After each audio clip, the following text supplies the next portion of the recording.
Hi students, आज मैं आपसे डिस्कस करने वाला हूँ सीए इंटरमीडिएट मई 24 के लिए जो आपका पेपर है auditing and insurance new scheme का, उसका ABC analysis and short circuit strategy.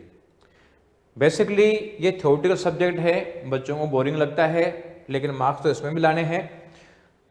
लेकिन अगर पूरा सिलेबस रिवाइज नहीं कर पाता है तो जो इम्पोर्टेंट चैप्टर है जिसको इजीली कर सकता है वो चैप्टर हमने ए कैटेगरी में रखे हुए हैं, तो उसको पहले ए कैटेगरी के चैप्टर पढ़ने चाहिए। उसके बाद कुछ मॉडरेट चैप्टर्स हैं वो बी कैटेगरी में हैं, और कुछ चैप्टर हैं जिसमें थोड़ा बच्चों को ज़्यादा दिक्कत आती है वो सी कैटेगरी में रखे हुए हैं। तो जितना ज़्यादा पढ़ ले उतना अच्छा है, लेकिन अगर पूरा सिलेबस रिवाइज नहीं कर पाता है तो वो कम से कम ए और बी कैटेगरी पढ़ के भी आराम से पास हो सकता है। तो ए और बी कैटेगरी में लगभग 88 मार्क्स के आसपास के क्वेश्चन मैंने एग्जाम में मिल जाएंगे, जबकि उसका वॉल्यूम लगभग ये मान लीजिए 230 के आसपास वॉल्यूम है। तो इम्पोर्टेंस के हिसाब से हमें सिलेबस को रिवाइज करना चाहिए।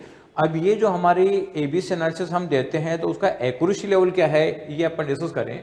हर बार हम एबीसी एनालिसिस डालते हैं, तो पिछली बार नवंबर 23 एग्जाम के लिए हमने डाला था, ये 1 अगस्त को एबीसी एनालिसिस डाला था।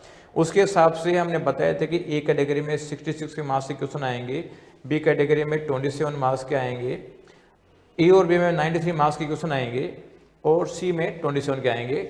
वास्तव में हम देखें तो ए कैटेगरी में 66 के आए हैं, बी में 22 के आए हैं, और सी में 88 के आए हैं। यानी ए और बी में जितना बताया था उसमें 5 मार्क्स का गैप है। इसमें जो सब्जेक्टिव पेपर होता है वो पेपर आपके पास अवेलेबल है, उससे आप चेक कर सकते हैं। ऑब्जेक्टिव पेपर मेमोरी बेस होता है, उसमें हो सकता है कोई 2-3 नंबर प्लस माइनस हो, तो वो कोई खास बात नहीं है, तो आप इस पर रिलाई कर सकते हैं। पूरा सिलेबस नहीं पढ़े तो ए और बी पढ़ के भी आप आराम से पास हो सकते हैं। हालांकि मैं ये नहीं कहता कि आपको लिमिटेड ए एंड बी तक रहना है, जितना ज़्यादा कर सकते हो उतना ज़्यादा अच्छा करो, लेकिन एक ध्यान रखो कि जो करो इतना स्ट्रांग होना चाहिए कि एग्जाम में आए तो आप पूरे में से पूरे मार्क्स लिए हो। यानी नंबर ऑफ रिवीजन ज़्यादा होना चाहिए, तो कम सिलेबस पढ़ के नंबर ऑफ रिवीजन भी फोकस करेंगे तो ज़्यादा मार्क्स आएंगे। अब कौन कौन से चैप्टर ए कैटेगरी में, कौन सा बी कैटेगरी में है, ये डिस्कस करें। उससे पहले मैं आपको बता दूं कि ये एक बहुत इंपॉर्टेंट बेनिफिशियल चीज़ है, आप अपने दोस्तों को शेयर करें जिससे कि उनको बेनिफिट मिले। और आप भी ये देखो, ये इसका पीडीएफ वीएसआई के टेलीग्राम चैनल पे मिलेगा, तो वीएसआई के टेलीग्राम चैनल से आप डाउनलोड करके और ये पीडीएफ ले सकते हैं, और उसमें देख सकते हैं कौन सा पेपर ए का है, कौन सा बी और कौन सा सी का है। इसके अलावा इंटर, फाइनल और फाउंडेशन की हर की एबीसी एनालिसिस हम टेलीग्राम चैनल पे अपलोड करते हैं, तो आप सब्सक्राइब करके रखें जिससे कि और भी आपको पीडीएफ अवेलेबल होते रहे। अब ये चैप्टर जो हमारे ए कैटेगरी के चैप्टर हैं, तो ए कैटेगरी के चैप्टर में जैसे चैप्टर 1 है nature, object and scope of audit, इसमें अराउंड 6 मार्क्स के आसपास का वेटेज है।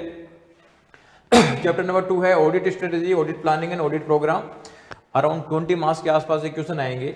थर्ड है risk assessment and internal control, 10 marks के आसपास के क्वेश्चन आएंगे। चौथा है ऑडिट एविडेंस, ये बी कैटेगरी में है। फिर 6 नंबर है ऑडिट डॉक्यूमेंटेशन, फिर 7th है कंप्लीशन एंड रिव्यू, एंड 11 है ethics and terms of audit engagements. ये हमारे ए कैटेगरी के चैप्टर है जिसमें अराउंड 68 मार्क्स के आसपास के क्वेश्चन आपके पूछने की संभावना है, जिसमें से लगभग 50 मार्क्स के आसपास के सब्जेक्टिव आएंगे, 18 मार्क्स के आसपास के ऑब्जेक्टिव आएंगे। बी कैटेगरी की बात करें तो चैप्टर 8 है ऑडिट रिपोर्ट, इसमें अराउंड 12 मार्क्स के आसपास क्वेश्चन आएंगे। दूसरा ऑडिट ऑफ बैंक्स, ये भी 8 मार्क्स के आसपास आएगा, तो 20 मार्क्स के आसपास का वेटेज इन 2 चैप्टर्स का है, जिसमें 16 objective and 16 subject and 4 objective का मान सकते हैं।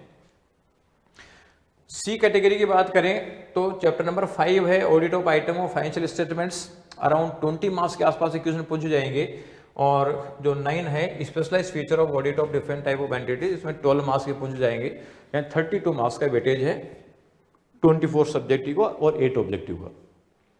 और अगर सी में भी अगर आपको प्रायोरिटी देने पड़े, किसको पढ़े, तो आप पहले 9 को पढ़ना, क्योंकि 9 थोड़ा ज़्यादा ईजी है। 20 ये जो 5 है थोड़ा सा ज़्यादा प्रॉब्लम क्रिएट करेगा, तो 9 आप पढ़ सकते हो। तो जितना ज़्यादा आप करेंगे उतना ही अच्छा रहेगा। तो आप इस तरीके से वर्किंग करें और लिमिटेड टाइम का बेस्ट यूटिलाइजेशन करते हुए पढ़ें, और इसको ज़्यादा से ज़्यादा शेयर करें। Thank you.